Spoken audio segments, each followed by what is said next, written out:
Welcome. I'm Gary Lasorte, Professor of Art at Valencia College. Today I'd like to introduce to you the Cultural Historical Montage project that I've given my Drawing 1 students over a period of semesters. It's been an excellent project in terms of giving them the capability of researching a historical time frame of their own choosing. I show a variety of different DVDs and do lecturing on history over a period of time, but I allow them to choose the image that they want for this particular assignment. And it isn't an assignment, a project that basically is the culmination of the entire semester, because what it includes are the 3 traditional aspects of subject matter that's been utilized by the Renaissance masters, like we'll see Da Vinci today.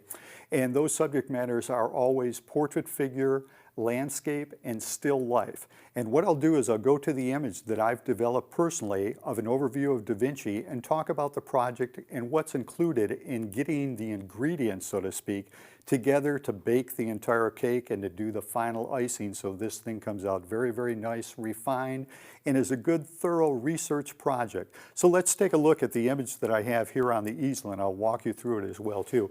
First, what I want to talk about is the substrate. Substrate basically is a term for whatever you're drawing, painting on, etc. Whatever the surface is. It literally can be paper, it can be canvas, it can be masonite. Any number of different types of substrates can be used. In this particular image, for a particular reason, I chose a wheat paper, heavy stock to use the color pencil on, and also if you notice what this has is a deckled edge, so it actually has a little bit look of an antique image to begin with. And then what I did is I went through the stages that I tell my students to always do, which is preliminary thumbnails. You never want to believe that you're going to get the first best image with what you do. It's always a process. Anyone that's been in the field of art, if it's fine art or commercial for years, will tell you the situation always is the more preliminaries you do, the more likely the final piece is going to be very, very solid. So what I want to do is go through a couple of preliminaries first and talk a little bit about those with you. So the first one that I want to show you on the screen is quick color pencil sketch that I did. And in this particular one, you'll notice that it has some of the elements of the finish, but they're not quite in the same location or same size and relationship. Also, I included quickly typed just with the name Da Vinci as well too. In this particular piece, as we look at it, ultimately I came up with the title for it, Symphony for Leonardo. So I'm thinking about the music quality as well of the Renaissance along with the imagery that was done here. But notice what's taken place here. Like Leonardo's notebook sketches and some of his larger scale sketches, it's done in the earthen sepia tone or a burnt umber type of ink that he would also use. I'm also doing some stroke work here that is very similar to his in terms of the notebook. Da Vinci was basically left-handed from our knowledge, and so he had a particular stroke that went in a direction that we see in the notebooks time after time. So some of the elements included portrait of Da Vinci himself. You see the Mona Lisa peeking over the top, and he often did a number of different figureheads that were either Madonnas or angels, where they were looking down, kind of like from the sky down in some cases, or down to a figure below. And then Da Vinci was known for a tremendous amount of sketches of horses. One in particular was for a major bronze that he wanted to complete as well too. So I've sketched that quickly, and then the hand coming down here. Also, Da Vinci, in terms of the master that he was in the Renaissance, not only known for the art, but also for those things that were very mechanical. Within the thousands of pages of notebook sketches, he literally was ahead of his time, and he was showing such things as submarines, as tanks, gear mechanisms for a car, diving equipment, a whole variety of things that basically placed him ahead of time when he lived 500 years ago. So that's the first sketch. Then what I did is I went to graphite sketch, just quickly picked up the pencil, and I developed it a little bit different, and I went fairly circular here. You'll see some more elements of Da Vinci here. The concept idea for the helicopter was used in a number of the sketches. Da Vinci, the name here, is kind of flared out in terms of a perspective. We got directional line, the horse is maintained in here as well too. But with the flying machines and the wing mechanisms, I decided to do something with the wing off to the side, possibly include that. Now, Da Vinci was also known for various different geometrics, and later on in the DVD I may show you more of those as well too. Now, the last sketch you'll see so much closer to what we have is the final here, is I'm developing and I'm getting into a little bit more of what's known as a sfumato or the chiaroscuro, the old master terms for the play of light and dark, and developing an image a little bit more in terms of getting the feeling of volume or 3D. So with blending stump and with my finger as well too, I started to develop the image a little bit more, go a little bit stronger in terms of line technique, and utilizing Da Vinci's actual self-portrait, which was done in red chalk on paper, and copying that and getting a little bit more detail, a little bit more finesse, and a little bit more of the likeness as well too. The hand comes down and curves, so I've got this continuation, a little bit more of the circular down below. Now, I'll go to the final. Da Vinci, we should note, lived to be 67 years old. Phenomenal amount of work that was accomplished during that course of time. Born in 1452, passed away in 1519. So now let's take a look at the sketch here in terms of the refined image itself, and I'll talk a little bit more about substrate as well too. This has a texture to it. I wanted to work with a particular stock that was heavy enough to kind of take some manipulation with the color pencil, but also when you've got texture on the substrate, the surface, it grabs the pencil and it gives you an opportunity to have a little bit of broken areas as well too. You can press very hard and firm and you can fill in those recessed areas, or you can float on top and you get some breakage and you can get a little bit of texture coming through the surface. So starting on the very top, the mysterious eyes and smile of the Mona Lisa. As we look into history, probably the most recognizable group of eyes, and most people would agree about this in terms of art, would simply be looking at the eyes of the Mona Lisa. Most people can catch that gaze and understand the painting that it is in a very short amount of time. What I did was develop the image further, and I've got action marks in terms of the directional stroke, once again in terms of Da Vinci's portrait, but here literally I've taken a little bit of license because Da Vinci in his paintings developed the chiaroscuro feel, the sfumato, further with the soft blending. I've worked in a little bit more dimension in this piece than the actual red chalk sketch that Da Vinci did of himself. Also, a couple things that I want to mention as well too. I teach portraiture in depth, and today I'd like to show some quick overview as to how to capture a likeness as well too later on in the time frame here. But if you take a look at Da Vinci's head here, we have a little bit of what's called reflected light and shadow. It happens under the nose as well too. I'll take my pointer here so you can see a little bit better and follow along. So what we have is dark against light, dark against light, dark against light. The only way in drawing, painting, regardless of what your media is, to get the illusion of 3D is how you position the lights against the darks. So what I've done here, even underneath the nose, we have reflected light under the nose as well too. With this portrait, I want to mention as well too, with Da Vinci's original, the eyes basically are gazing off this way to the viewer, okay? They do not look, or they are gazing away from the viewer. They do not look directly towards you. I played a little bit artistic license here where I have the eyes actually with the ability to follow you a little bit. So Leonardo comes a little bit more to life here in terms of where you are in the image. There's a little bit of following of you as well too.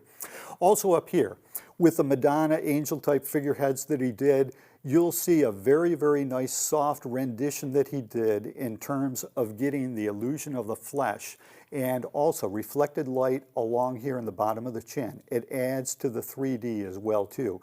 And as long as I'm on the top here, I'll make reference to the fact that with his engineering drawings, this is one for a helicopter, and so many other different things were done, as I mentioned, the sub, the tank, etc. But this is drawn basically to look like the sketches that were done in his notebooks. Then here, in terms of a transition that's taking place, what I've got is the Mona Lisa in a little bit of terms of mystery. She's disguised here, and I've got action strokes that kind of broaden out as we come down here, and purposely the action marks are coming down to the head of Da Vinci, drawing the viewer's attention down here as well too, coming behind the helicopter device. And of course we have the Madonna figurehead that also is looking down this way to Da Vinci, the Renaissance master. Then what we have in terms of the very often utilized horse images that he did in the notebooks, and ultimately Da Vinci had a large-scale project that he wanted to do, as a horse bronze that would take tons and tons of bronze to complete. It was never completed in his lifetime. But the horse was a subject that he returned to time after time when he did battle scenes, or he'd just simply do something for the notebooks to understand the movement of various creatures in nature. He was very much attuned to nature, to landscape, to the movement of the clouds, and that'll bring us down to another portion of the image as well too. Here, what we have is a rotation. We have a sense of energy held by one of the actual drawings of Da Vinci's model's hands. And this was seen time after time in the sketches where Da Vinci would do the motion of cloud, or it would be the motion of the rolling of the waves as well too. In this case, it could possibly be as well too, very symbolic and very simplified, because he did very intense study of the human body, including actually the womb as well too. So it does have just a little bit indication of creation down here as well too in a womb formation. I've taken artistic license in terms of how I've actually combined the images myself in this particular composition, and I actually, for reasons of just balancing out the composition from the top all the way to the bottom of the page, I've extended Mr. Da Vinci's beard a little bit farther than what the actual sketch is. So what I have here is what is called a montage, a multiple image vignette. So we have the portrait figure, we have still life, we have landscape involved, we have directional strokes for energy, and then we have the vignette where there are areas where it just fades right off into the back stock of the paper. So it gives it a chance to kind of breathe and maybe resonate and maybe have more of a sense of energy, as opposed to doing a composition where you literally work and finish everything edge to edge. So it has a sensibility of a little bit of float. I find that very enjoyable. I like to work on color stock myself.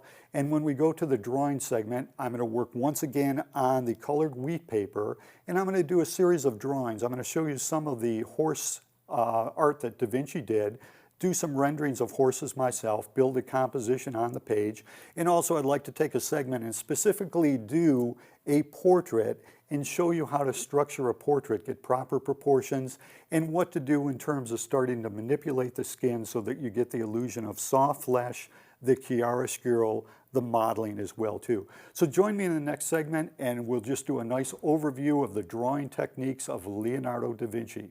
See you there. In this segment, what I'd like to do is take you to the board and show you some of the reference that I used to construct my particular montage vignette for the Da Vinci drawing. So as we look over here to my left to the board, I want to point out just some of the reference and just cover a few things about that. So as we look up here, you can see what I've done is one of my references was one of Da Vinci's oil sketches here that was done for the Madonna type figurehead. And you can see once again how strong the sepia, the brown tone that was utilized by Da Vinci and many of the old masters in the time of the Renaissance and elsewhere during the course of art history.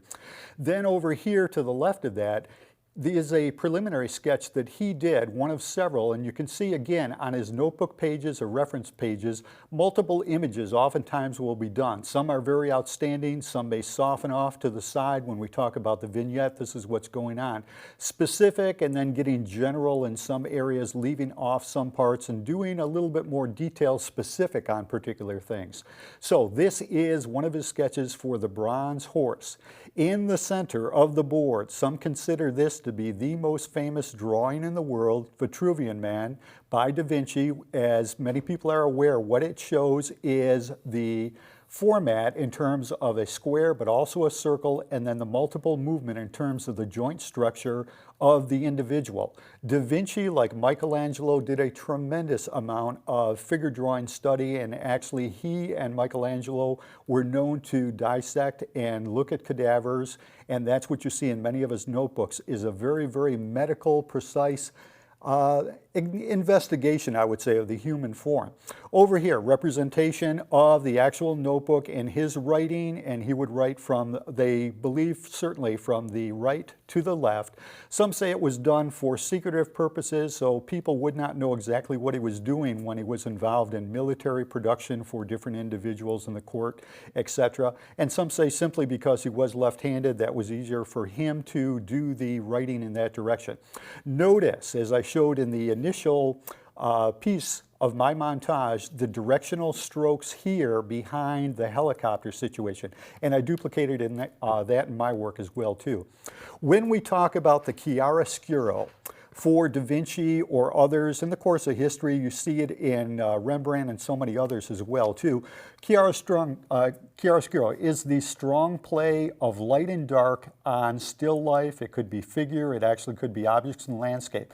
But with the chiaroscuro, what takes place is the dimension comes forward in terms of the play of light and dark. So you're not only doing preliminary loose sketching, but then you're tightening up and you're really working to get the sensation of what that particular object is. And you can see even here in the knuckles, fingernails, etc., very, very detailed.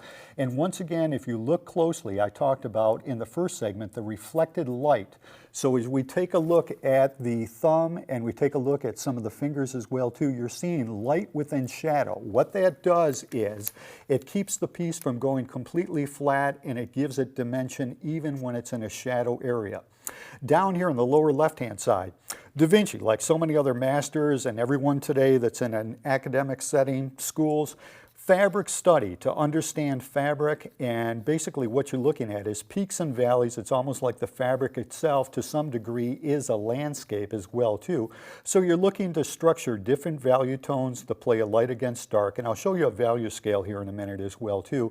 But getting the illusion of 3D, this is the magic, and this is the kind of special thing that you capture in terms of art when you're doing traditional art, and that is getting the illusion of something three-dimensional on a two-dimensional surface, making it rise off of the surface.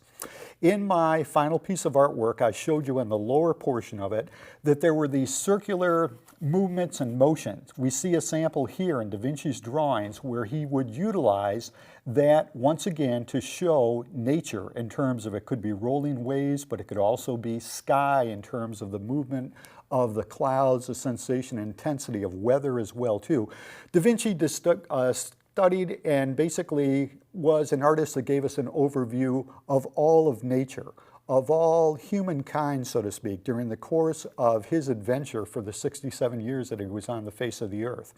There are so many other different things that we could see in his notebooks, just multiple images, but I want to go ahead and now address here on the drawing board some other substrates and talk about the value scale as well too, and the difference between working with traditional graphite, which would be your black and white media, and it can be number 2 pencils, ebony, 6B, which are soft pencils, or it can be the more waxy type of colored pencil that's a little bit harder to erase, but certainly gives you some very special effects that you're not going to get with the traditional graphite type of pencil. So as we go here now to the board, I want to cover a little information quickly for anyone doing this project, because what I want you to see is we are dealing always with a value scale. This scale is normally either rated between 1 and 10 or 1 and 11, and what it is, as you look at this, is going from a pure white to a very solid black, dark, deep, rich value tone. And when you're working down here on this end, for instance, I'll grab a number 2 pencil just to show you that, because I've done it over here in this segment too. The good old HB number 2 that everybody has worked with from very early on in their life. Cross-hatching techniques, keeps a line very well, etc. It will give you some degree of darkness. As you go up from the HB, we're going harder. There's 2H, 4H, 6H, and 9H, which you probably can barely see on the camera, but the 9H is so hard, it will actually scribe. If this were the edge of your paper, I'm showing you here, the pencil would actually scribe down into the paper itself in a relief format. Then as we go beyond the standard middle range, good old number 2, we're going softer as we move to the right. 2B, 4B, 6B, is very similar to an ebony, which I also hold right here in my hand, and I'm going to show you the advantage of an ebony, which is immediately a very dark, rich black. So the pencils themselves, when you draw, you're literally, if you have a range, working like an artist would when you're dealing with brushes. There's very small detail liner brushes, there's round heads, flat heads, brights, etc. They all do something different and special, from detailing all the way up to very broad strokes. So, with your pencils, understand they're like brushes. Once you get acquainted with them, you can make them do what you want them to do in terms of the value tone, in terms of the degree of crispness of an edge, how crisp it is when you're laying down a line, as opposed to a nice soft blurry edge here. And I'll show you another instrument, which is your blending stump. And when you use a softer lead, very easily you can move that graphite on the paper and you can soften areas very nicely for blending of skin, or it might be clouds in the sky, etc. So, using the tools of the trade of hard and soft pencils, in color pencils as well too. You have various different ranges of pencils that you can purchase and will do certain things for you. What I have here in the studio is Prismacolor. It's a standard excellent color pencil. It's light fast or archival, meaning it will not fade under sunlight or interior light as well too. It's considered archival, museum quality. You can get them in what's called a Verithin, which will be down in the range of the harder surface, or you can get them in mid-range that will be softer around like the 4B, 2B. They also make very wide sticks for landscape that will be more, even softer than an ebony, to get large, broad areas as you work. So you get acquainted with what the color pencils will do too. One of the best ways in terms of learning is simply get that pencil to your substrate. Understand there are different substrates, they'll act different ways. So that's the next thing I want to show you. We'll put the value scale off to the side. And it's a good practice to just try to do a value scale from 1 to 10 or 1 to 11 and show the subtle increments, because if you can do this, you can more readily look what you need to have in your drawing or even in your painting if you're dealing with color as well too, and get the proper ranges to get the illusion of the 3D form. Now, I'll go to a few different substrates and talk about these. This, of course, is the wheat paper that I used for my final Da Vinci piece, and it's a fair amount of weight, which means you can work into it, you can erase into it. It's got some tooth to the surface. As I showed in the first segment, it will show some texture. This actually is a piece of mat board, and you can get them on all different colors, and illustration board as well too. If you look closely at this, this is all done in what's called a gouache, which is basically a type of watercolor that's a little bit more opaque. This chose it for the same reason as I did the Da Vinci piece. And I've got another lion that I'll show you in terms of full body as well too. So what I've done is taken a variety of reference photos of wildlife myself and then used these for purposes for doing preliminary sketches, final paintings. But this is very, very nice because it actually has a marble type look to it before you even paint or draw on it. And you can get some of that base color filtering through in your image. You can get a variety of stocks of paper that literally will look like stone, granite, marble, etc. And so that comes into play because you get the filtration of the background, which can make your drawing very, very nice and interesting as well too. Now let me show you the full-size image here of the lion.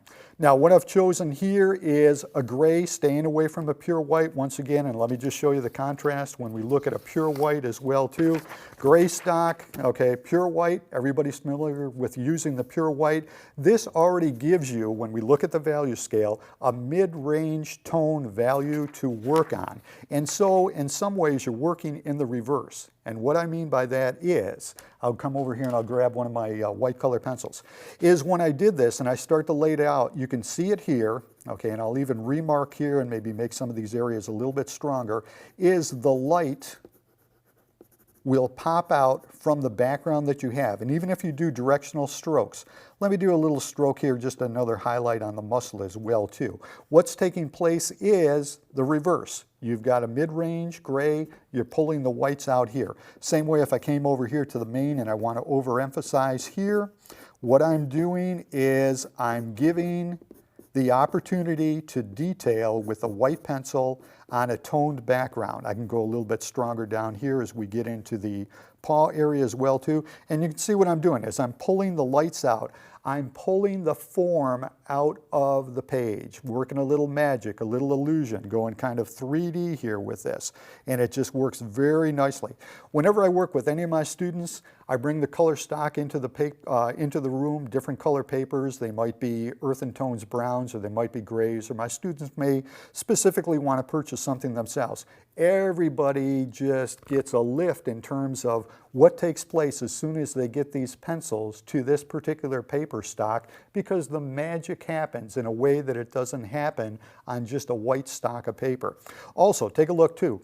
You can see here the way I drew the color pencil behind here, you will see the break in the color. Broken color because there's enough texture on this board. As I take a paint, let's see, I'll reach over and I'll just grab one of these color pencils here, and I'll do it up here as well too. Rather than just working always on the edge with a straight solid line, you can also move off to the side this way, okay? And you can work your leads this way and pull them off to the side and show some of the detail of some of the texture that's underlying there as well too. So that's what we have going in this piece. Then what I've shown you here between the various different pieces, we're all warm in terms of the color wheel. Analogous color on the color wheel is color that's closely related. So in other words, you can have yellow, ochre, burnt umber, raw sienna, etc. The brown tones, the earthen tones, which is what we see with a lot of the old master work. Then the other option is you can go to the cooler aspect of the color wheel, so you can work in your blues, your greens, your purples, etc. What I want to show you here now is specifically a choice difference between the warm environment that we saw for the lions. Obviously, you're talking about Africa, you're talking about heat of the sun, maybe desert regions, etc. Now, we're looking at the polar bear. What's the wise thing that we're doing? Choosing a stock, and I will show you the stock from the back without anything on it so you can see what it is. The stock from the back basically is a gray or a blue gray, okay? So once again, what I've done is the sensibility is cold climate. So I want to go to a cold, cool base to begin with. Logical. You're thinking this thing through on purpose. And then once again, since the polar bear for the most part it's considered white, but it's really off-white, yellow. Coloration can change during the course of the year as well too. But I'm going in and once again, I'm working the area and actually drawing and structuring this, starting with larger shape.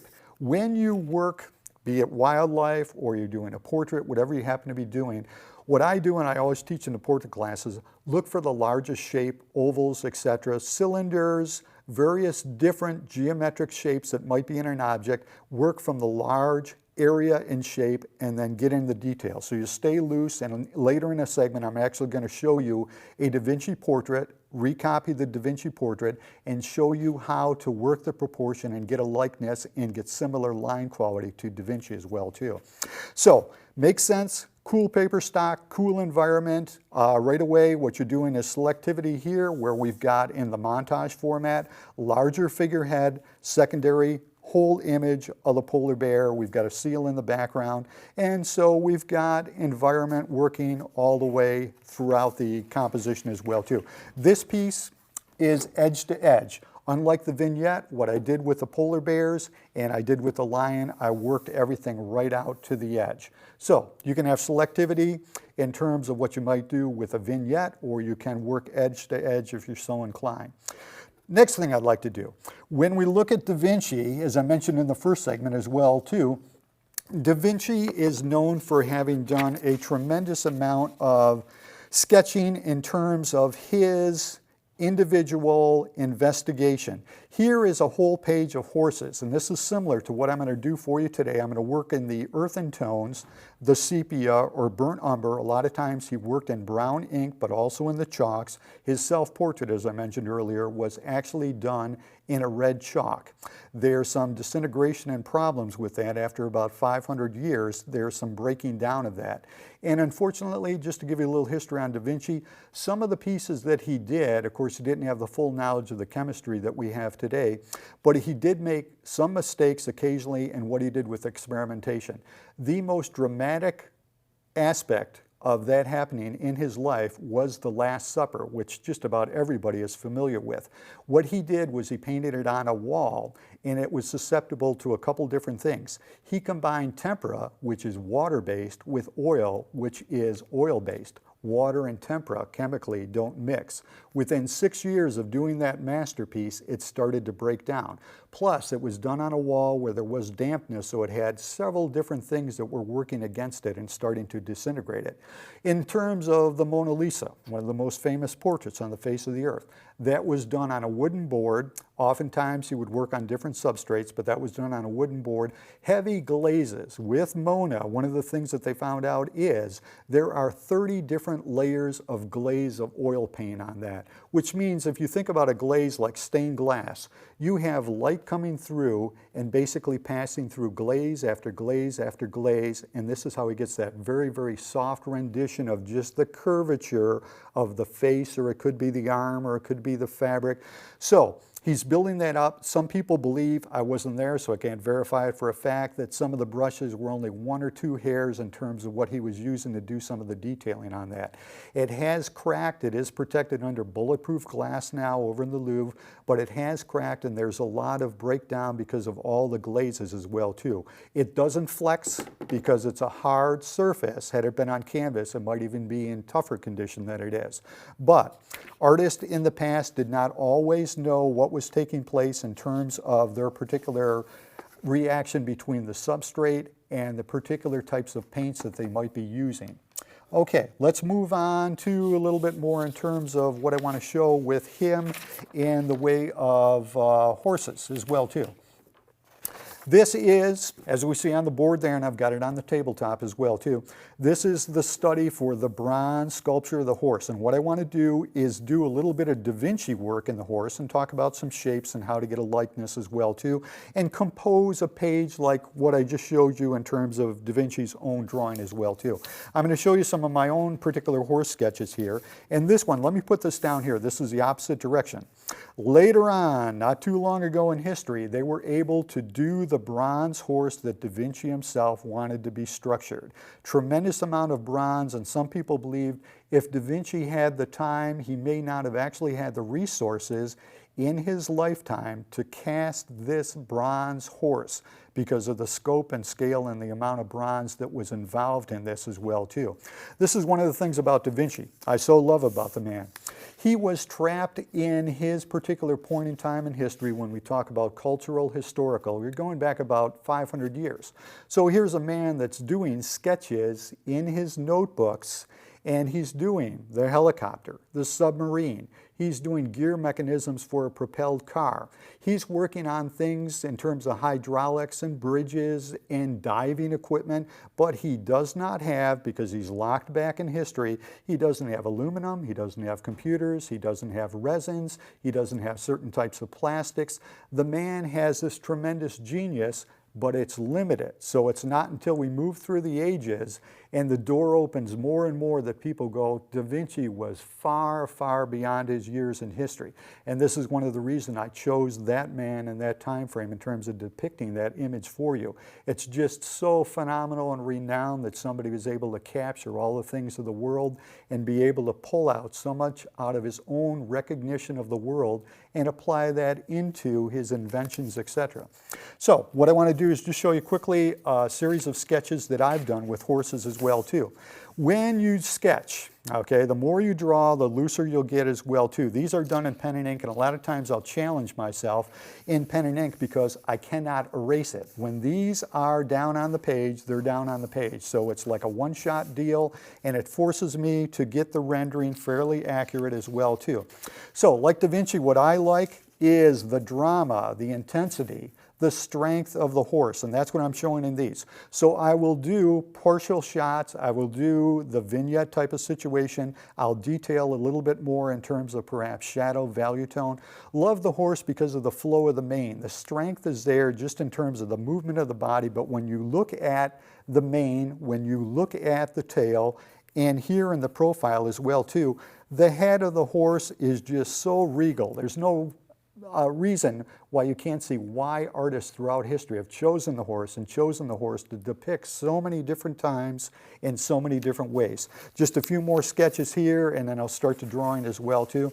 So action, poses as well too. Notice too, in terms of when I talk about dynamics in a composition, even if it's one single image, as opposed to being straight up and down, I'll choose poses that angle this way. Da Vinci has done the same thing in terms of his drawing as well too. We've got more drama.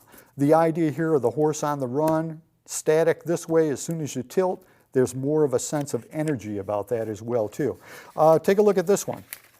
And I'll actually show you with the pencil. What I see is happening here is, if you follow just the back line on this, here's the motion here. We've got a rhythm that's taking place in the back of the horse, just like this. Without doing any detail, this is what's going on. The strength of the horse this way, pull down this way, okay? So we've got this, almost as if you thought sound waves, okay? There's a movement, there's a strength about this. So the movement this way, then what do we have here when we get down to the legs?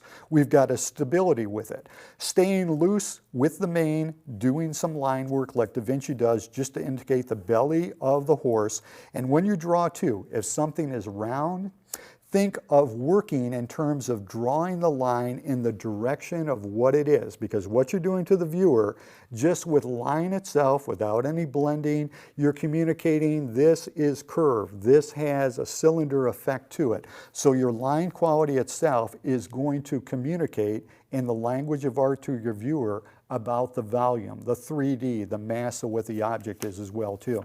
So several different ones. When you do preliminaries, now you saw some of the little more detail. This will be the last one. I'll move on. But I just want to show you. This is an option that I might eventually do as a painting. Look at how simple this is, but what's going on here? And I'll take the pencil and I'll redraw some of the things too.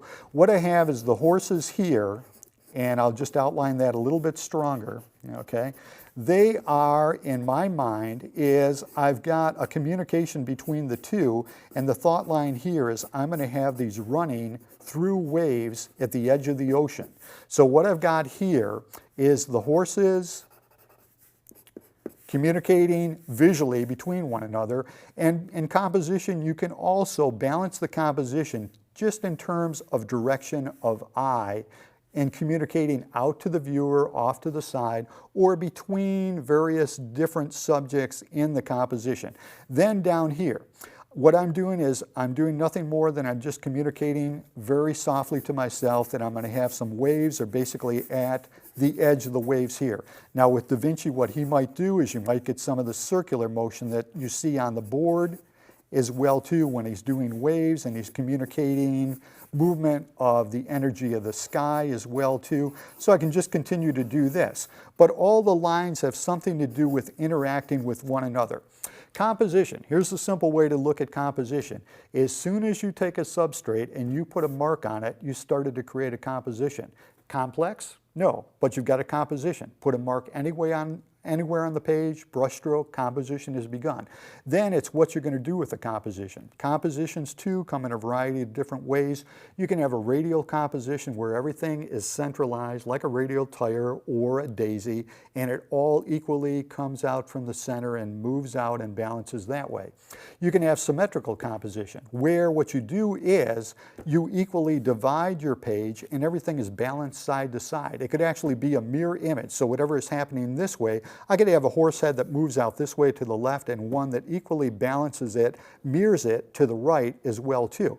So that basically is a very symmetrical composition.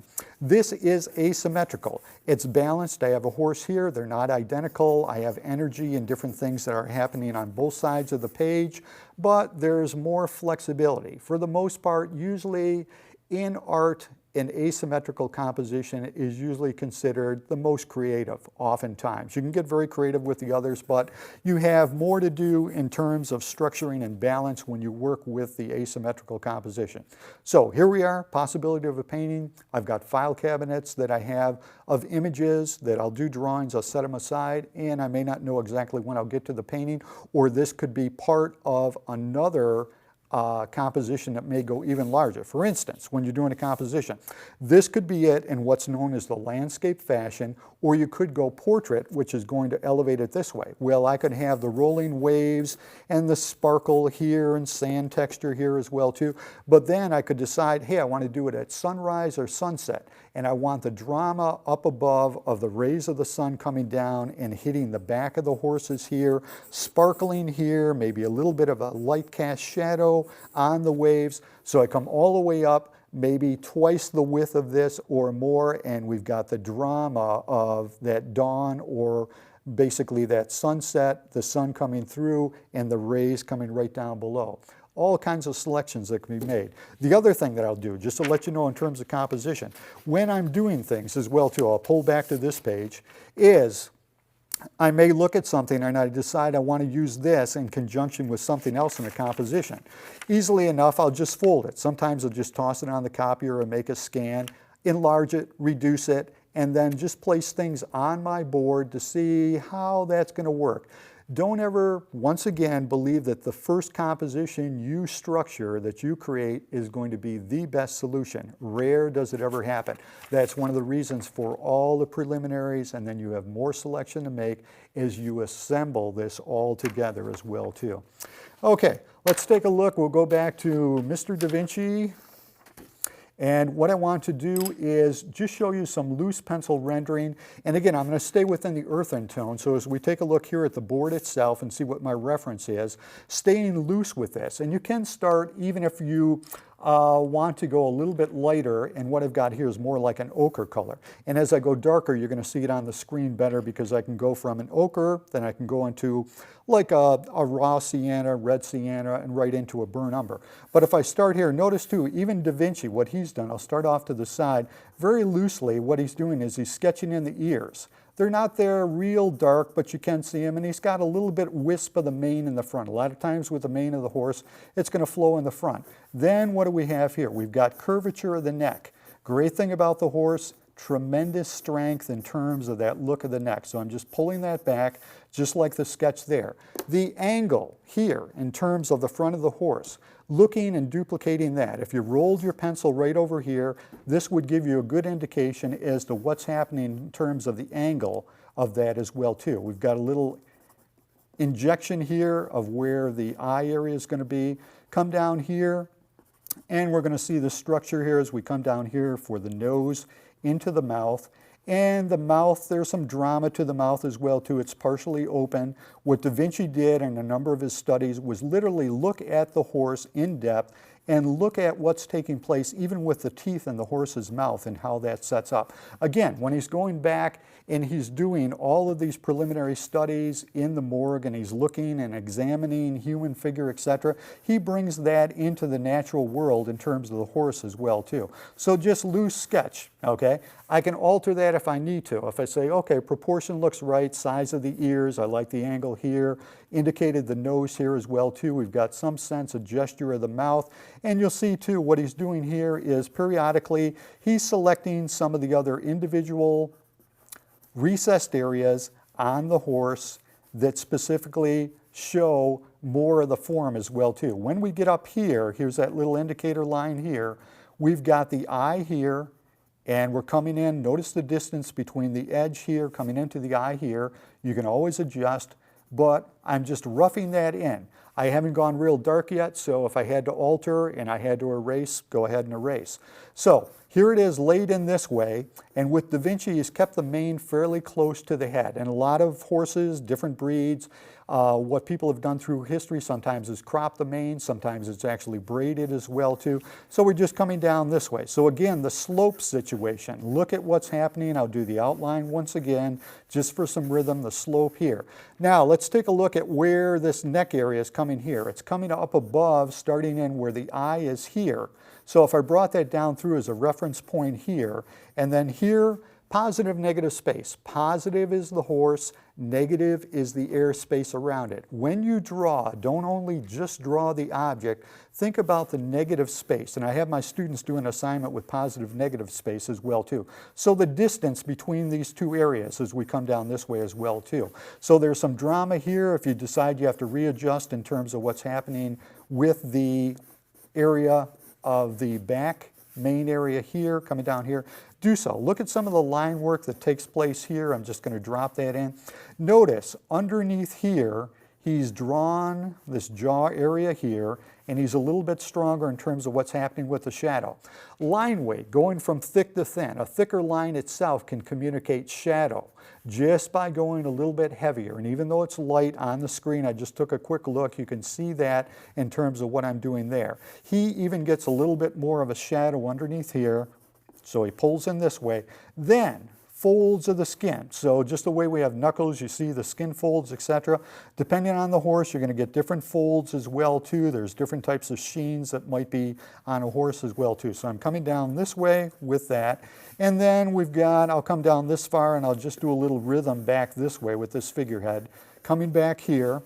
And what I'm going to do, once again, the fold areas that are seen here, and they get a little bit deeper in terms of the crevices that are underneath that jaw area. He also has these crevice areas that are back here. He's investigating, what does the horse do? What takes place with the skin?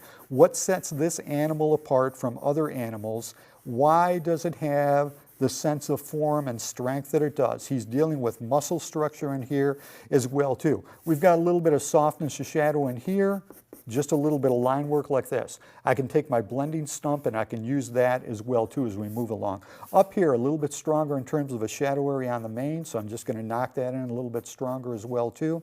And then here just to show a little bit more in terms of shadow area, maybe a little more flyaway. What I'm doing is kind of limiting my own flair for how I do horses simply because this mane's a little more cropped. I like to do something maybe a little bit more flowing as well too. We can continue down here. I want to use the whole page, so what I'm going to do is just kind of block this thing in here, and what he's got is part of the leg coming in here.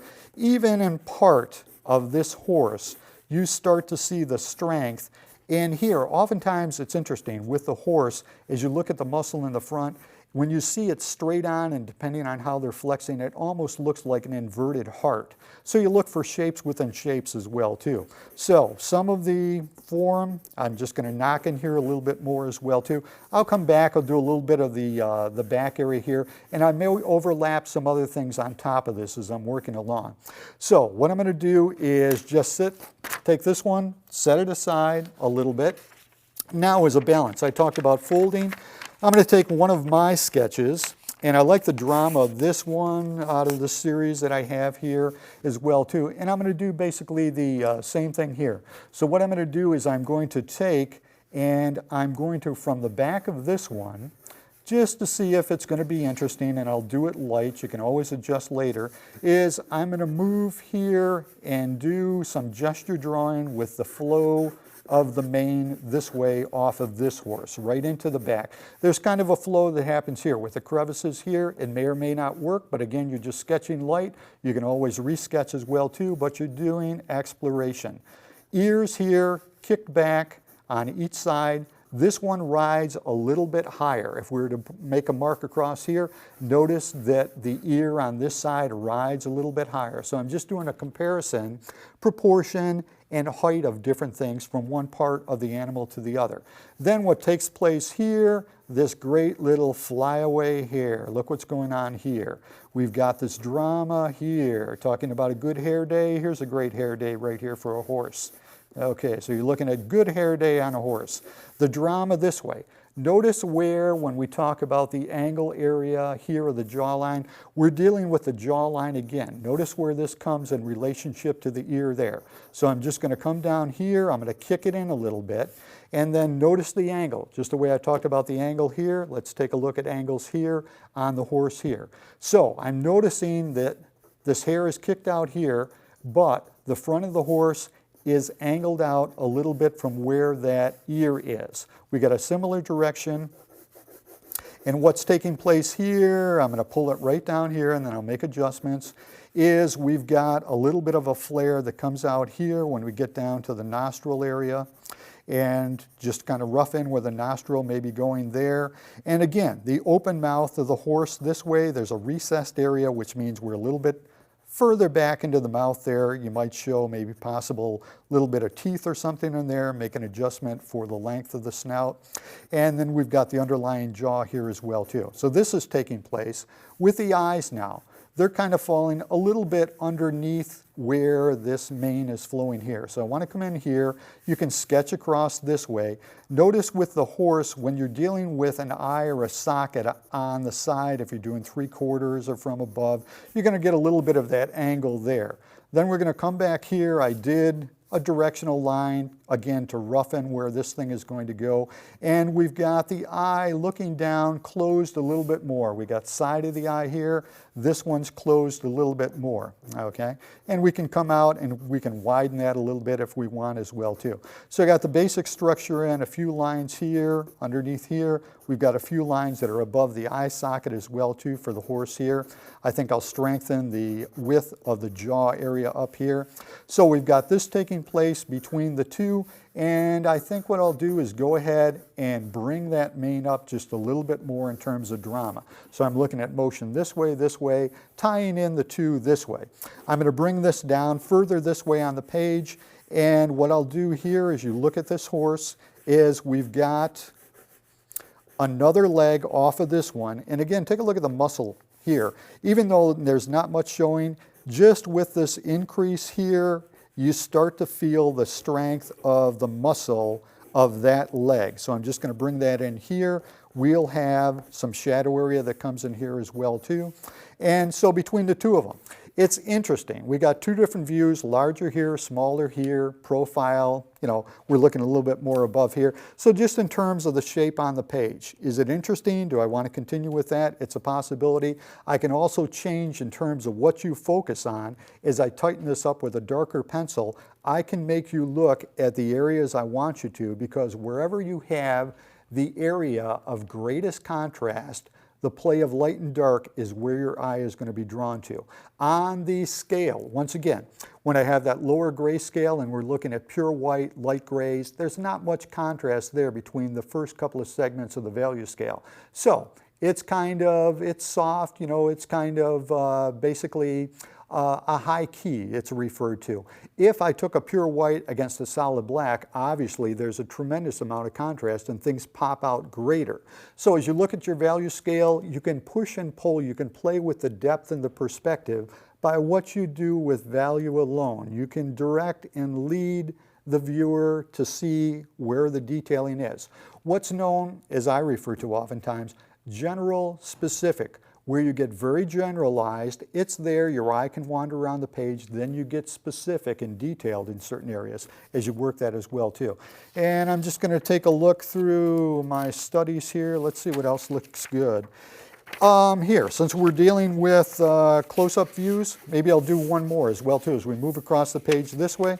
Now what I've done, and I'm just going to fold this to get the rest of the image out of the way here, and I'll just do another one down below here. Check my pencil. I've got an electric pencil sharpener. When you're dealing with color pencil, just to let you know, a lot of times if you're dealing with a softer pencil, they're going to go down quicker than if you've got a harder lead. You can hand sharpen them, and I have a good old hand sharpener here as well too that you can use, or you can get and invest in basically an electric pencil sharpener or a pencil sharpener that might be battery operated. So nice, quick, beautiful point in just a short amount of time. So what do I want to do down here? This horse kind of has a directional look below. We've got this one out this way. So I think what I'll do, in thinking in terms of positive, negative space, I'm just going to kind of rough this in here and maybe drop it down a little bit lower so we have a little directional line here, working to fill the page. And now I'm thinking, I've got ears here. Where do I have to go, or the size of this horse, so I can fit the ears in there in terms of the composition? The head, once again, is coming down this way, and I want to keep it to a size where it's going to stay on the page. So I'm basically configuring the size of this horse so that it's going to maintain some space on the page. So playing around with the composition a little bit, and then I'm going to make a decision what should be actually the size of this horse's head to make it work in the composition this way. So we've got some looseness once again, some flyaways in terms of the mane, and I think to balance out what I've done here in this direction, I think I'm really going to let these flow back this way off of the mane. So we're going to have that tremendous strength of the neck, tip down. If we took arrows, we'd literally draw arrows like this. This one's going this way, this one's going this way. So we get some drama going this way off the back of the neck. And you'll see here what I've done is I've just designated a little more indication here of the volume of the horse, some of the strength of the neck, just with the strokes. Da Vinci's doing the same thing in his notebooks with individual strokes and looking at what takes place in terms of minimal line, but getting some degree of perhaps maximum indication of the form as well too. Pulling this one back here where you can see it as well too. So I'm looking here on the angle here. I've got an eye that basically is going to be here, the ear area up above, and then we're going to have the snout down here as well too. And this will curve in as well. And I've just got some action marks here as well. When I get under here, if you take a look at this, I've talked about reflected light within shadow. I'm going to have a deeper shadow underneath here, the jawline of the horse. And so I'll indicate something here, but in this white area, and I can actually use my white pencil on this to pull it out as I develop the image, is I can get some nice reflected light underneath, and what that does is it gives you more dimension and sense of three-dimensional look even in that shadow area. Get a little snout area going here as well too. And we'll do some refinement on that as well too. So I'll just make it into the page. If it is matted or framed, yeah, we got a little bit of a live area as well too. What I always tell my students, when you're going to do a drawing, when you're going to frame or whatever like that, anything important, try to keep it in at least a 1/4 inch or a 1/2 inch from the edge of the paper. Now, with deckled edge, which this page has, and you could actually rip the bottom and top if you started from scratch before you did your drawing to get the deckled edge all the way around. With a deckled edge, when artists frame, sometimes what they'll do is what's called a float frame. And that is, you're taking the substrate, your paper, and you're putting it on a heavier board, and then you put it under glass, plexiglass, or whatever. You're not bringing a mat up to it. It's just floating on a mat underneath. So if you should do a drawing where it goes all the way out to the edge and you got something important out on the edge and you don't want to lose it, float it in the frame. Then you're going to see 100%. It doesn't matter. And there are techniques, archival tacking techniques and taping techniques where it'll be placed on a board and it's going to be good and secure as well too. Archival, that terminology, just in terms of some art history. What took place years and years ago, the museums throughout the world had to go and reframe a number of pieces of art because when they did the matting that they used at the time, the paper substance, was acidic. It had acid in it. And gradually the acid from those mats started to move into the substrate paper and discolor it. So museums had to hop on the bus pretty quick worldwide and reframe all those so they weren't destroying the original drawing underneath. Now, even matting is very archival. Everything's been chemically tested so it'll last for years and years and preserve the drawing as well too. Okay, so these three laid in sometimes in terms of doing a triad. It's kind of nice just to have three things. But look what's going on the page. Okay, we got this V formation here, kind of interesting because in a way it's somewhat like a mirror effect. We're coming down the two legs here, but we're moving across the page this way. We have energy that's taking place here, energy that's taking place there. Now, let me just go in and I'm going to move up next stage just in terms of what I do with a, let's say like a raw sienna pencil, which is a little bit darker. So you're going to start to see it pop out a little bit more, and you can see the contrast on this, although it's black and white as well too. So as soon as I come in here and I start to introduce the darker pencil, see the form is starting to pop. And I can leave little secondary areas again. Remember what I said. Darker contrast, it's going to move forward. If I leave this light, it stays in the background. So I can play here, I can do a little bit more volume and detailing, flyaways here, and I'll be consistent with what Leonardo has done here with the back of the horse. Now notice, as I get back here, see how dark this area is here with the horse. So I'm going to do a very similar type of thing. is I'm just going to work in a more dramatic cast shadow area here. And we have those folds once again as well too. Let's just go and emphasize the mane a little bit more, keeping with some of Leonardo's strokes this way. Notice how this comes and wraps around the ear, the base of the ear, because sometimes you'll actually have the hair from the mane that will wrap around the base of the ear, and that's what Leonardo has observed. That's what I'm doing here. Then I'm coming down here for a shadow area, and basically coming into where the eye is here. And notice, cast shadow area here, a little bit heavier in that area when you're talking about doing the recessed area around the socket. And we'll come down here and we'll emphasize a little bit more. I could actually put a little pupil area in there. I may come back and do that as well too. So coming down here, down the snoot, and I'm going to go and I'm going to recess a little bit more into the nostril area on that horse. He's got some line work that's taking place this way, wraps down here.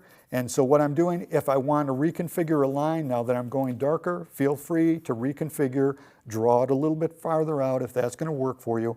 And I want to keep similar to what he has, just in terms of the character, the gesture of the mouth here as well too. I like kind of what's going on there, okay. The angle here, coming up here, he's got an additional line that's under here. Again, in here, if I painted this, I would use reflected light under the jaw here, the way I talked about the other one as well too. So we're coming up on an angle here. Let's go a little bit stronger with the jaw area now. And then we get up here into the neck. We've got things laid out. You can feel a little bit more comfortable about what you're doing as you strengthen this drawing. Now, okay, coming down this way, we'll go and we'll recess a little bit deeper in terms of these folds under the neck. This would be a nice area for reflected light as well too. The area under here, but also here. So if I were to deepen the shadow area here, this area right down through here could be reflected light and make it kind of interesting and pop the form a little bit more. So I'm coming down here and what I'm going to do is a little bit deeper recessed line here. And also work in deeper shadow area, excuse me, into the leg area of the horse. And you'll see some of the strength here in terms of the muscle area that's above these chest muscles that's coming down here. So I'm just going to draw on a little bit of that and some additional line here. This comes all the way up through here. Then the strength here, the front of this muscle, and Leonardo's given that heavier definition with a stronger line there. So I'm just going to follow his layout, so to speak. We've got lighter line work in the back here, some recessed area. Okay, so the next go over on this one is pretty much completed, and I can come back additionally after that. We've got a recessed area here, quickly with the line work. The magic of what line does, thick and thin, light and dark, where you choose and selectively work your line to pop it off the page. Okay, so let me go back to my drawing here. And I'll start right here with the ear on this side. Bring it down on the page for the camera. So you can see some shadow area here. I went a little bit heavier over here through selection of the ear, and I actually have a little bit more definition here, kicking the ear back a little bit like this as well too. Now remember what I said, this ear itself is higher up on the page, and as you look at the preliminary drawing, I've got the interior showing of that ear. Angle is this way, sensibility, we're seeing part of the inside of the ear. A couple of strokes here that just kind of secure it to the skull there. Then we've got the energy once again in terms of what's happening with the mane. Notice a little bit darker here with the ink marks. Okay, let's darken that. And then let's just pull back this way and make some selection as to what lines are going to be a little bit heavier in the mane. I want to now reconfigure where the strength of the line is on that jaw area. So with the ochre, I came in as I was sketching. It was a little far in, but this could make a nice reflected shadow area there as well too. So what I'm doing here is I'm pulling in here, doing a little bit of adjustment now. Okay, pull this down here, starts to move out this way. In my mind, as I'm looking at this, I place, after drawing for all the years that I have, I automatically place a grid system across whatever I'm looking at in terms of reference. And with my students, one of the things that I do is I have them work a project where they use a grid system, because the old masters, Da Vinci and others did this as well too, is they would do a small drawing, but then if you're dealing with a mural work, oversized scale on a canvas, whatever it is, you want to blow it up, well, they didn't have projectors as we have today. So they would do a grid system over the top of a smaller sketch, and if they were going very large, as opposed to 1 inch by 1 inch segment squares, you blow it up where it's a foot by a foot, and it immediately becomes massive. But then all you do is you follow the grid system. So what I'm saying to you is, whenever I look at source material, if it's in nature, I'm looking at someone to do a portrait or doing a drawing of a drawing, I'm looking and I'm seeing a grid system consistently. What's high, what's low, what's the spacing, what's a positive, negative space. So after years of drawing, and my students find this to be true as well too, the more you draw, the more that grid system tends to pop up in your mind, in your inner vision, inner eye, so to speak, as you're drawing, and you see the relationships between things, and you can do comparatives. Now that mouth, this is recessed. Okay, bring it over here a little bit farther so you can see it. This is recessed, so I'm going in a little bit deeper with that brown. Okay, what's happening in here, you probably actually see the tongue from the angle that we have there as well too. So if it were a painting where I'm doing full color, or if I work this out completely in full color pencil, what I would be doing is showing a little pink for the tongue, etc. So you see a little detailing that way. A couple of strokes this way. The chest area is coming down this way, and then what we do, notice where it comes in terms of relationship of the mouth. I'm wrapping this thing down, some strong line this way, muscle once again, nice powerful strokes down here as we begin that leg mass on the horse. And then this is actually coming down here once again into the chest. I'm going to do a little bit dark here, and I'm just going to layer in maybe a little bit stronger this way as well too. So the treatment is we're selecting certain areas. We're now creating a little bit more depth with it simply because of the play of light and dark. Staying loose too. What you can see is I like to rotate with the marks. I like to feel the strength of what the object is, if it's a horse, if it's a tiger, if it's a whatever from nature. I want to communicate that to myself and to the viewer with the line as well too. So here we are structuring here. Flare out here a little bit. Once again, we've got some additional lines here, and I'm coming down here, down to the snout as well too. Let's go up to the eye. I'm going to sharpen this for a second. And the eye, just like over here, let's do a little selection, and let's go a little bit deeper in shadow area here, and let's just show a little bit more of the form as well too.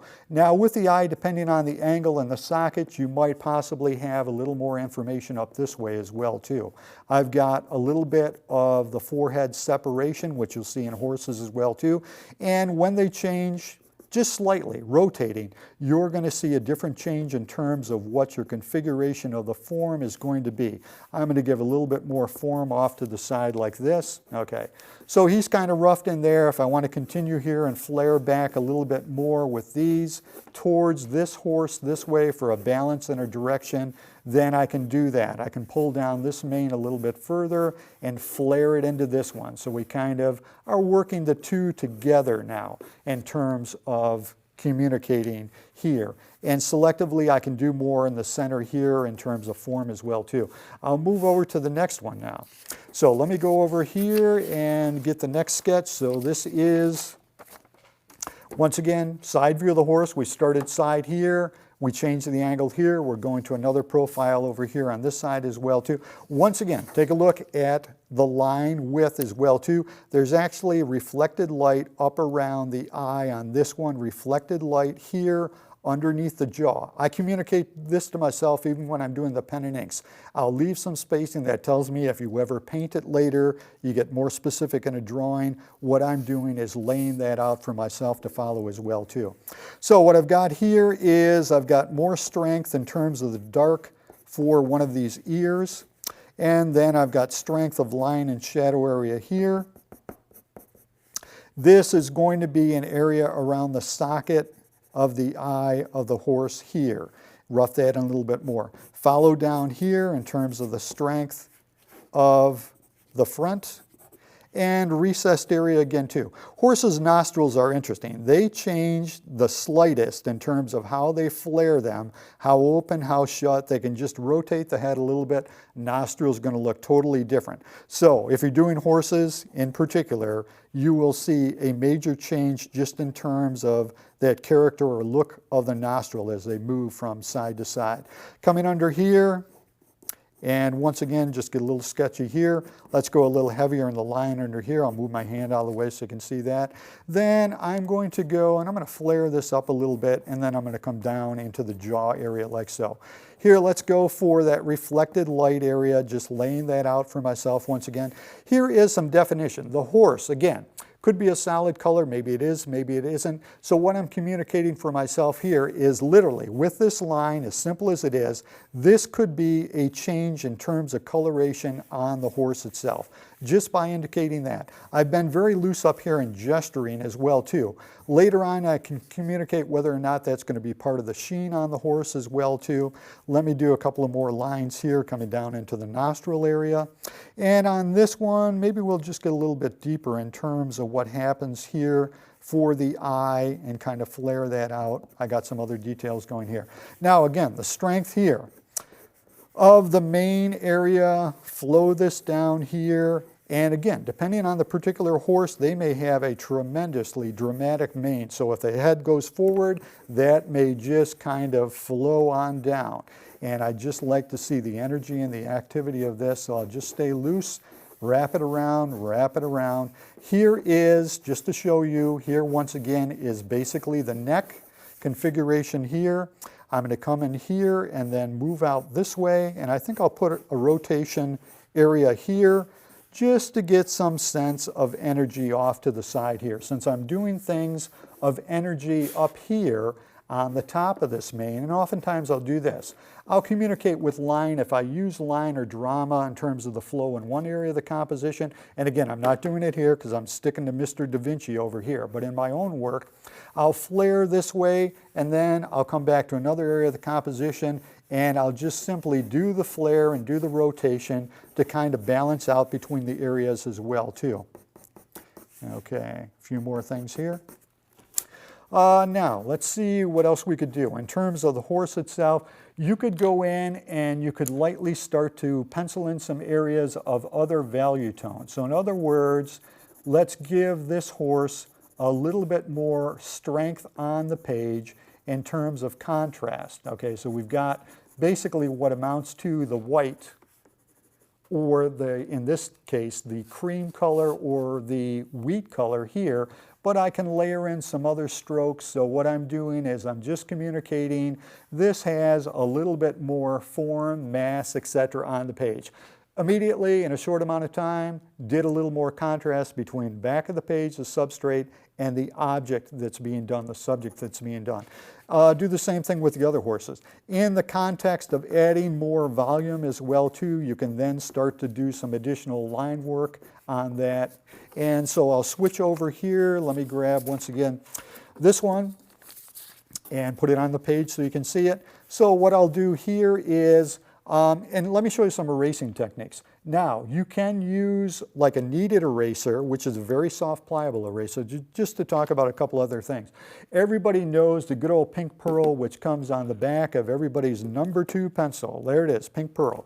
Can be used to work in and erase areas in a color pencil. So you can do some lifting with the pink pearl. Remember what I said is there's more wax content in the color pencil, unlike graphite. So it's a little bit tougher depending on your substrate to erase it. So you can use a hard pink pearl. In some cases when you want to soften an area, the kneaded eraser comes in a rectangular format. What this is, in difference to the pearl eraser, is if you're lifting graphite and doing a lot of removal, what you can do is you can take this and stretch it like silly putty. Have some fun with it. What it does is, if you can see this on the camera, it's very, very small, but it's self-cleaning. It gets lighter because what you're doing is you're rotating the outer portion of it that has graphite or the waxy color pencil, and you're cleaning it.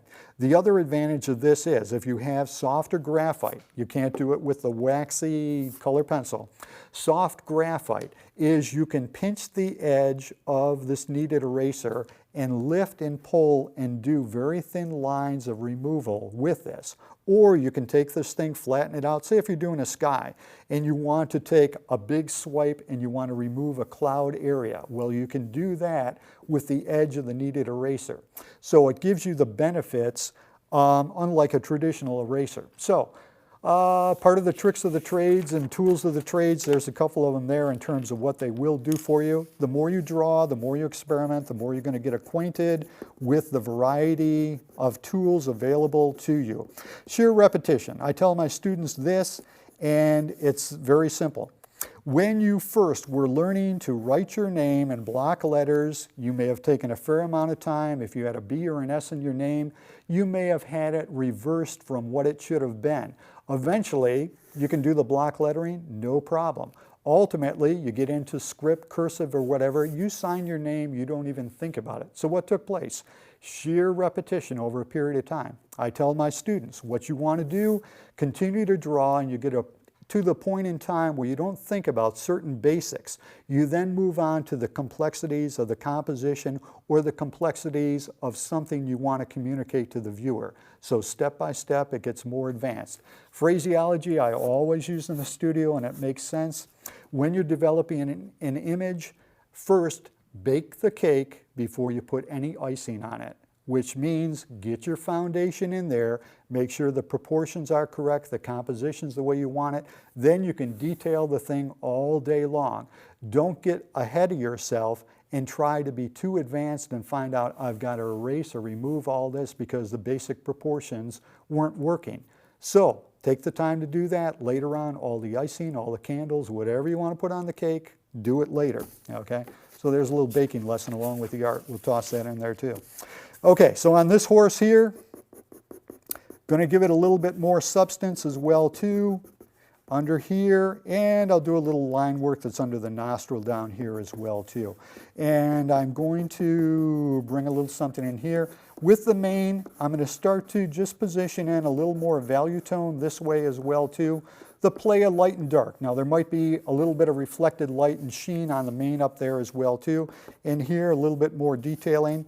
Then I'll come back to this one. So I just want to wrap this drawing up, but you've seen the process and the thinking in terms of what it takes and what Da Vinci did to structure a notebook page or do preliminaries. Now, there might be a time in terms of what you do with the composition. This might work dramatically well for a painting, and you might want to go on to a finished painting just off of what you did with the sketch. So this horse as well too, I'm just going to come in here. I'm going to structure a little bit more value tone on this just to give it a little bit more strength on the page. I'll come under the neck area here, a little more value tone here. Give myself an opportunity for maybe some reflected light under there too. Now once again, with this neck area too, if I want to, and I want to communicate the volume a little bit more, on this particular drawing I've got a light area there that might be a sheen on the back of the neck, but just to show you with the curvature situation, to define it, since we know it is dimensional, when you draw this you might actually want to do some line work that communicates how that neck wraps around. So what I'm doing in the language of art is I'm showing some of the form as it wraps around like this. Let's toss in a little bit of this golden ochre down here in terms of what's happening there, and maybe some motion line work as well too. And then let's just go ahead and we'll pull this up here a little bit farther. Okay, stop here. So let's take a look at the page. Finished page, communicated enough to myself or the viewer in terms of composition, in terms of a sense of the form, the line quality, the thick and thin, areas where we can do reflected light, etc. There is some drama in terms of what takes place in the V, okay? There is drama in terms of what takes place here with the rotation of the heads. There are different angles positioned across the composition as well too. So you look at the whole page, how does it set up? Are you pleased with it? If not, you can do some additional adjustment as well too. So there we have a lesson in terms of looking at Da Vinci's horses and composing on a page. And that more or less is how it's done step by step. Now, in the next segment, what I'd like to do is I'd like to do a portrait, and what I'm going to do is take one of Da Vinci's figureheads and we'll set aside the horses. I'll get a fresh sheet here, and I'm going to show you a figurehead of Da Vinci's. And again, preliminary piece that was done, but I'm going to talk about what you do in terms of structuring a portrait and how you get the look of a portrait on a page. When you're going for a portrait, I'm going to show you something off to the side here first, very loosely. When you're doing a portrait, let me show you this. I'll go right into a sepia so you can see this very, very well. A lot of times with portraits, you will have basically 4 head shapes. The most common one usually is what's called the egg shape. So there it is, okay?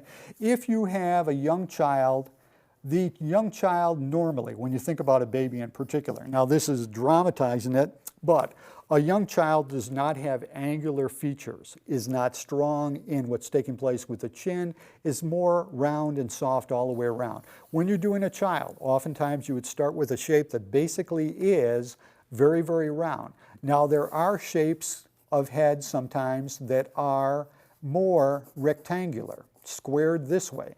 Occasionally you will have the shape of a head that may actually look this way. Now when you're doing a portrait, it's up to you to make the decision. Once again, looking at the most basic shape, which one of those figureheads is closest. You're going to be altering because I'm going to show you where you put ears, eyes, etc. to get a likeness. That's going to vary from time to time depending on who the individual is. Here, even neck sizes. When you draw a neck too, you can indicate maybe whether or not it's a heavy, light person, etc. And when you draw too, even the neck area. When we talk about drawing, I'm going to draw the basic 4 to 5 shapes that I give my students all the time. Cylinder shape, okay?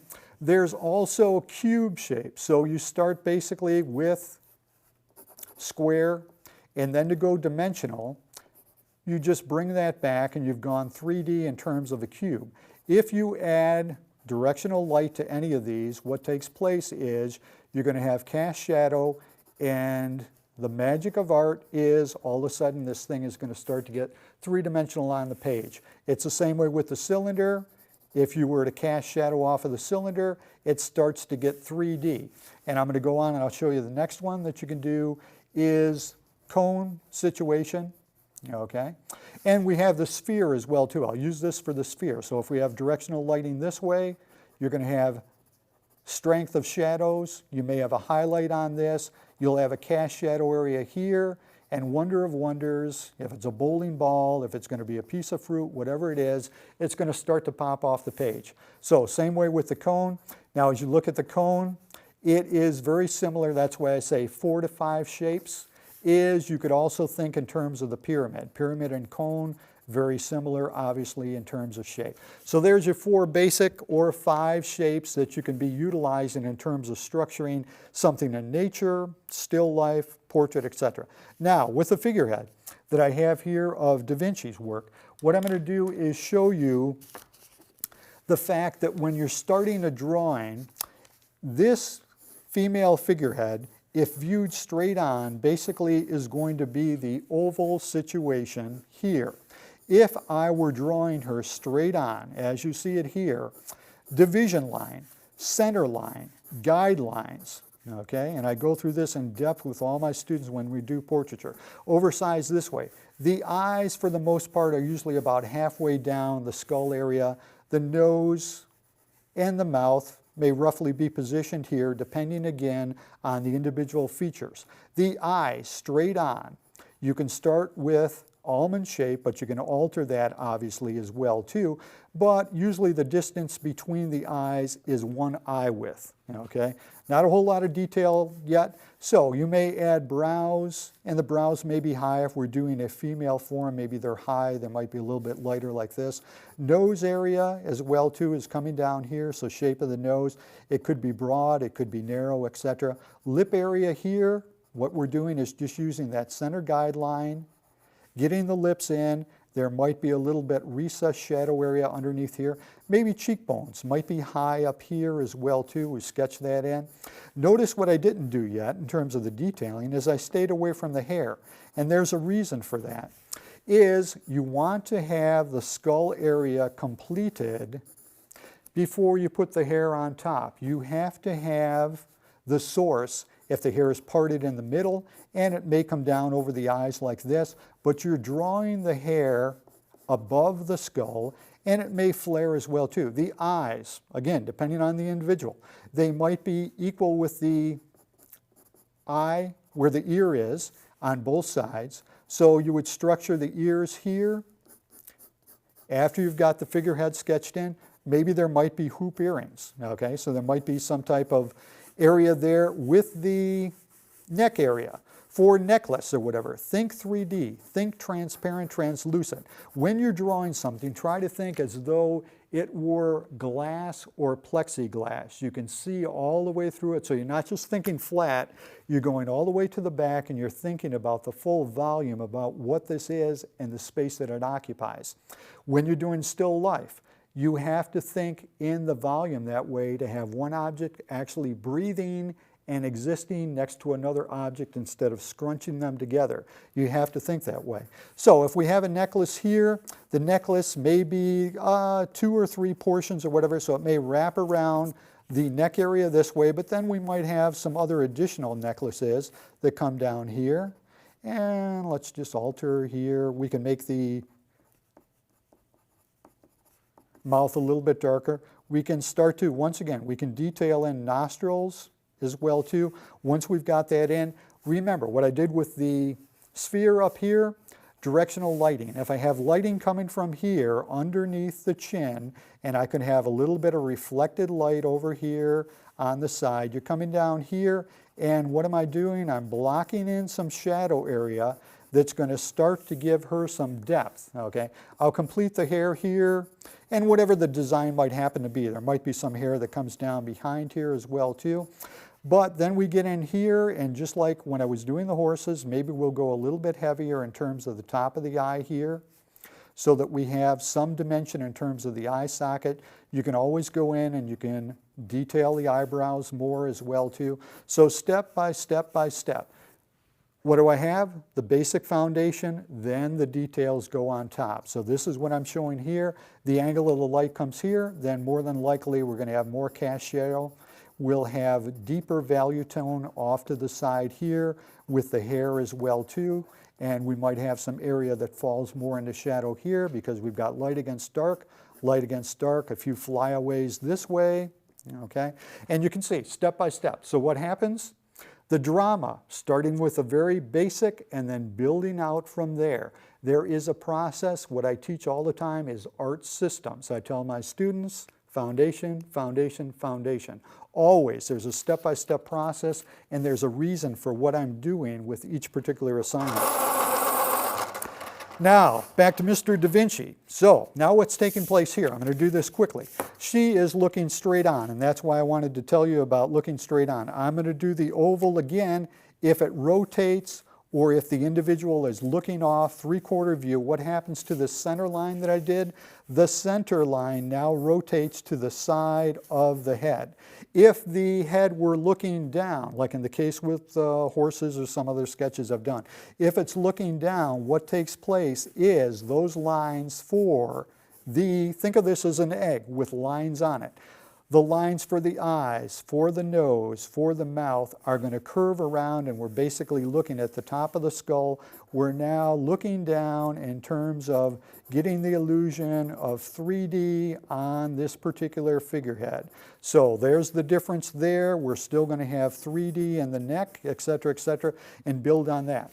With Mr. Da Vinci's piece now, I'm going to lightly work this in. I'll do it with a brown pencil to begin with, but I'm going to start and I'm going to go and I'm looking at what's taking place just in terms of light line with this figurehead and the way this goes back in space here. This is up a little bit higher in the back here.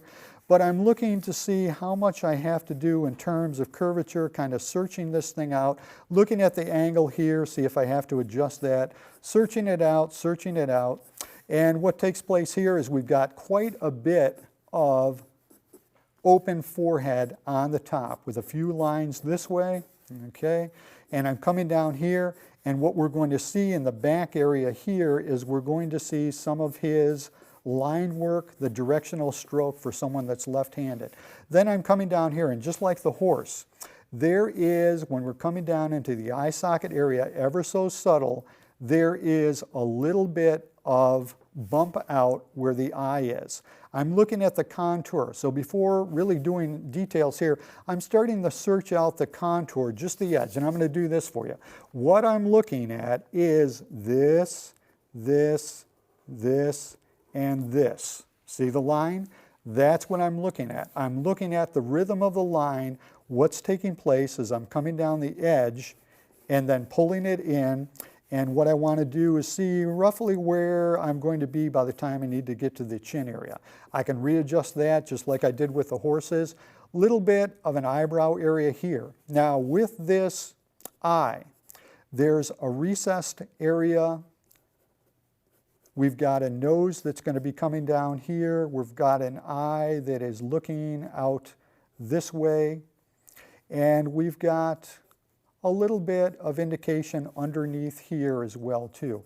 Over here, just softly working this in, and I'm looking for the depth of what the nose would be here. So what I'm looking at too, is I'm drawing this, I'll sharpen my pencil a second, is I'm looking at what takes place in terms of the nose this way and how it bumps out just a little bit and then comes down here. It doesn't break the area on the side of the figurehead. So I'm coming back here and I'm looking at how narrow this is with the bridge area and just kind of searching this thing out. Now again, what I can do is quick lines here, and I can look at where my center line is and where it's going to be for working for the mouth in here as well too, and what's going to take place with that. So I'm structuring here and I'm structuring underneath here. I've got some shadow area that's here. I may be doing some adjustment. And what takes place is here, this eye is recessed in a little bit. We've got some highlight up there, and I might use the white on this one to kind of show what's taking place in terms of the play of light and dark in the recessed areas. And what I've done here is I start to put in the eyes. I may do some adjustment there, but I'm starting to get the look of the area of the eye that's recessed. I'll come up a little bit higher with this eyebrow area here, since she has light above, and it's fairly strong in terms of the weight here above the eye. And so I'm coming in here and under here, and I'm looking at some of these shadow areas. I'm just going to scout out these areas. I'm going to drop in some more shadow area here as well too. Then I'll take a look at it and see if I need to soften or readjust anything as well too. Taking a look at the eyes across this way. This eye could be a little bit higher in relationship to that, so I'll make the adjustment, and we're going to see a little bit of the top of the eyelid here, and then that'll come up here. So I'll make an adjustment on that and then continue to come down here as well too. So softness here. There's going to be some form that's going to be here in terms of the cheek area. So I'll make some adjustment here in terms of what takes place coming down here and how much we see in terms of the chin area before it starts to shoot back here towards the hair as well too. Now, interesting in terms of what takes place here, the line work under the nose is coming down here. We've got some of the chiaroscuro. We got some of that play of light and dark on the eye, or excuse me, on the nose area, the eyes as well too in terms of the recessed. So as I work around and sketch a little bit more, maybe I'll do a little bit more refinement that way. But what I'm going to find here is I want to start to get a little bit particular in terms of the angle of the mouth and the way that curves up, and the distance between the mouth area there to the side as well too. We're going to have some more form that's going to be underneath here, okay? There's going to be a little bit of curvature up on the edge here as well too.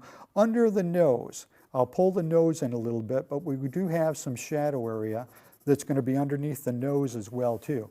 So step by step by step, and what I'm doing here is I'll search out, and with Da Vinci, of course, the line is this way. I'm right-handed, he's left-handed, but still doing the directional stroke as to how he's formulated this, and in this particular piece as well too. Let me go back to racing situation in here, and then I can start to rotate out and lift some of that line work as well too for the adjustment. So you have to get in there, and if you have to lift some of your preliminary line, go in, lift that, adjust that as well too. We'll be adjusting the width of what we have over there as well too. So back here, working the chiaroscuro a little bit more. This is going to be a little bit heavier this way. The eye is really kind of gazing off into the direction a little bit further this way, and kind of looking down a little bit as well too. So we'll make adjustments on that as we go along. And then on the edge of the eye, we've got a pretty strong shadow here in terms of what takes place there as well too. Sharpen the pencil again. Here, coming down between the center area here, I'm looking for the adjustment here, and what I'll do is erase out a little bit here in terms of the separation that's taking place there as well. Okay, so I've got a little bit of the play of the mouth this way, okay? Direction of the eye, I'm going to go a little bit deeper here in terms of the shadow area here that's close to the nose. And then over here, just to start laying this out. So we got a few flyaways of the hair. He's got some line work that's here as well too. Then when he gets up here, we got a lot of directional stroke. I'm just going to rough this in quickly. Notice what he did here on the hair. As I pull this down a little bit closer, reflected light right here. He's going to go pretty strong between the light against dark and how this starts to work here. So what I'm going to do is kind of lay this in for you. I'm going to maintain a highlight area in here. I can come back with the white and even dramatize that all the more. But let's get some directional strokes in here. What appears to be with this lady is she may possibly be wearing some type of head wrapping, because what we see here is something that's coming down over the figurehead, down here and up here.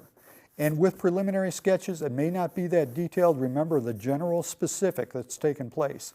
This eye to me is starting to look a little like Mona Lisa, but we'll pull it off to the side here a little bit more.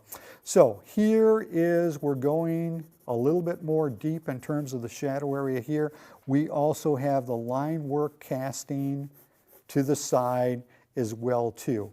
What takes place here is he's given us some information in terms of the lower lip area. And so I'm going to structure some of that in, highlights on the lip, and he's gone a little bit stronger here. We're giving some definition as we're working here now, is definition in terms of the form under the chin, and the chiaroscuro, the play of the light and dark. I'll dramatize a little bit more with some strokes here as we come down the side this way. And that itself now starts to pop the image off of the page a little bit more. With the neck area, look at the neck in terms of relationship to where the eye is, where this eyeball is here. If you followed it down on an angle, the neck area for the few strokes that he has are kind of coming in this particular area. The direction of the chin as well too, as I look at this, is more or less right about here. See how I tightened it up? When I first started, now take a look at this, notice this. I'm searching it out. Look how far down I came with the jaw, because I wasn't sure what I'm going to do proportion with it. I know I want to get to the point in time where it properly relates, but I brought the jaw up a couple different times. So in the refinement process, I get closer and closer to what is happening with the original. and what's going on with the play of light and dark in portions of it as well too. And we're going to see that we've got an area that's underneath the eye here that's in shadow area as well too. This is going to come over here and up here a little bit more, so looking off there to the side. A little bit darker in the area here. I'll resharpen again.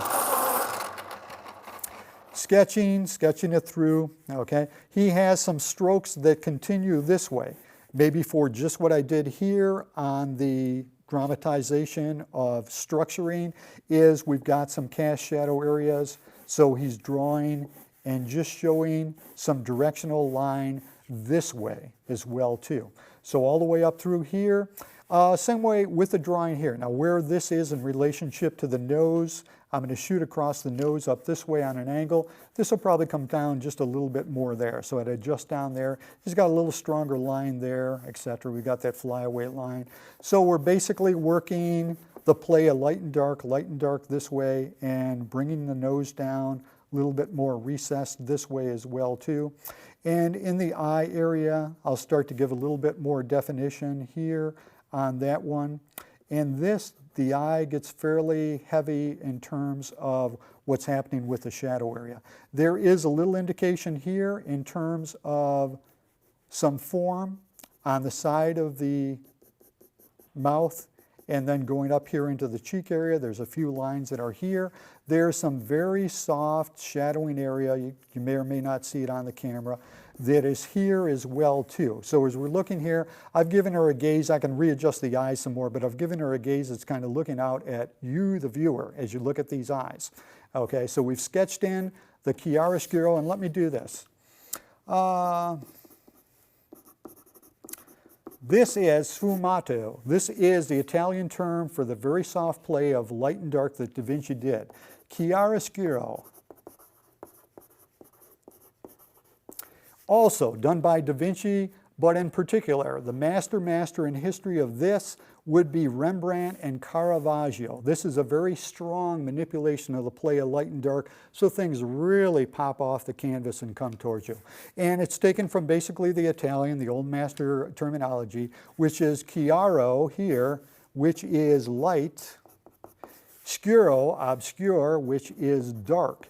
And remember when I showed you, and I'll just reach over here quick, going all the way back to the basics, the play of light and dark. That's the only way you're ever going to get three-dimensionality on a two-dimensional surface, is to understand that value scale, if it's done in black and white, if it's done in sepia tone, if it's done in full color as well too. So just quickly, this is an overview in terms of what's taking place to structure what I did in the very beginning segment, which is to do the full montage, little pieces of what was involved in bringing the sum total together. I hope you enjoyed all these segments. Hope it was very informative to you. Hope to see a number of you in the classroom. I've enjoyed all the instruction that I've done and the tremendous talent that I've seen at Valencia College over the years. Tremendously impressive to me. So, start out, do your research, choose a particular culture, history that really impacts you for whatever reason. It could be ancient, it could be modern culture. Structure it, understanding that you'll be including a portrait, figure, landscape, still life item in a montage, multiple image, vignette softening out to the side. So that basically wraps it up here for today. Hope you enjoyed the segments, and we'll probably be talking to some of you independently. Thanks again. This is Gary Lesord.